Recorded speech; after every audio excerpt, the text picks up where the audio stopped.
Hi, I'm Jay from Data Scenario. Welcome to another video. So, picture this. You're an AI engineer intern at BrandSpark, a creative marketing agency. Your team needs you to help brainstorm catchy, unique names for new startups. But here's the tricky part. When you use big language models, sometimes the names are just too plain or they go way over the top.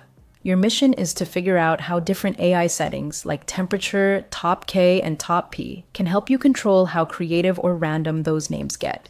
This is something real marketers and AI engineers deal with when they're trying to balance creativity with clear branding. Let me break down what you're aiming for. You want to see how changing different settings affects the names you get from the Gemma 3 language model using LangChain. The three big ones are temperature, which decides how safe or wild the model gets. Top K, which limits choices to the top K most likely words, and top P, which lets the model pick from the top words that add up to a certain probability.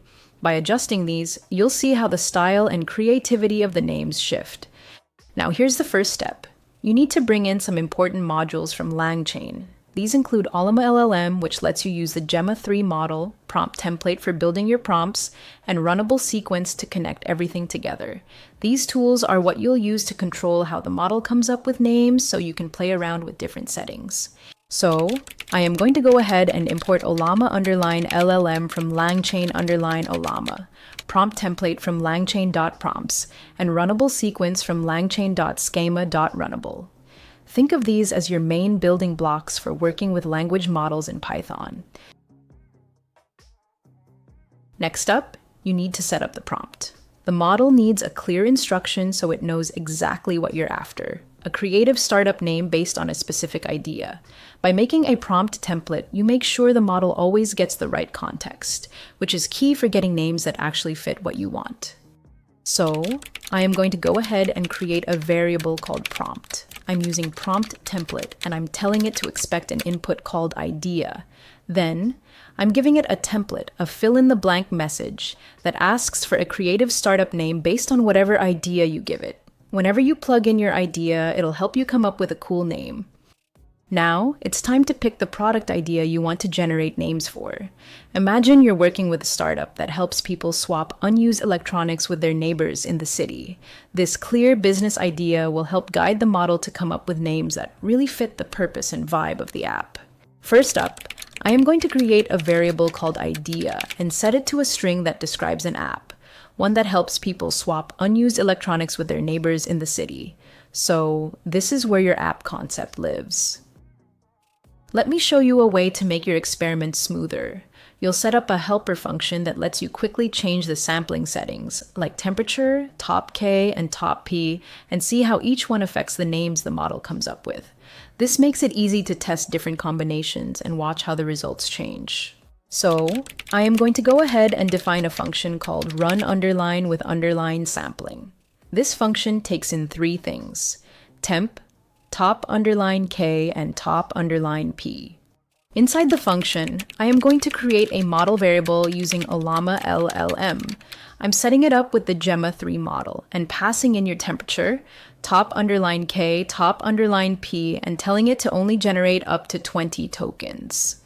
Next, I am going to make a chain variable by combining your prompt with the model. This sets up the sequence for how your input will flow through the model. Finally, I am going to return the result of running the chain and I'm giving it an idea to work with. That's how you get your model's response.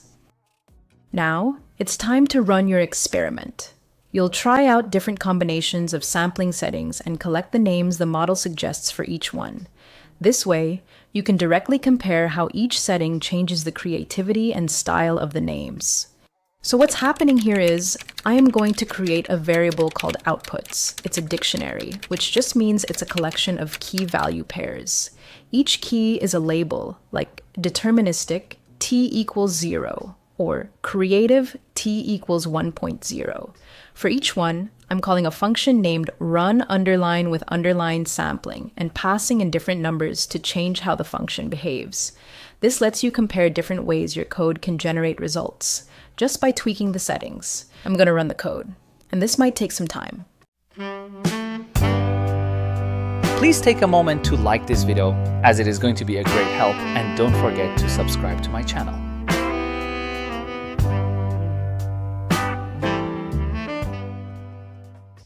Let's check out the results. You'll print out the names that were generated under each sampling setup, so you can easily see how changing temperature, top K, or top P affects what you get.